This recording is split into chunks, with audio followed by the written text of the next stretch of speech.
خلیفہ ثانی کے زمانے تک، یعنی جناب عمر کے زمانے تک تمام اہل سنت وضو وہی کرتے تھے جو آج شیعہ وضو کرتے ہیں۔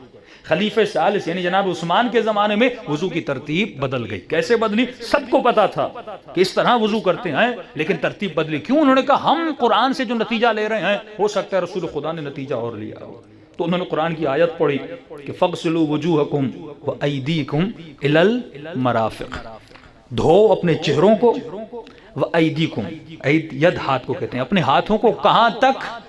مرفق تک۔ تو آپ نے اہل سنت کو دیکھا ہوگا جب وضو کرتے ہیں تو پانی اوپر پھینکتے ہیں، کہتے ہیں کیونکہ لفظ تک ہے، الا تک کی معنی دیتا ہے، کہاں تک؟ مرفق تک۔ ہم شیعہ استدلال کیا کرتے ہیں؟ ہم کہتے ہیں اگر کسی نے کہا کہ دیوار کو دھو یا رنگ کرو چھت تک، تو یہ تک جو ہے اس کی سائز کو بیان کرتا ہے۔ ہاتھ یہاں تک بھی ہو سکتا ہے، یہاں تک بھی ہو سکتا ہے، یہاں تک بھی ہو سکتا ہے، تو اللہ نے سائز کو بیان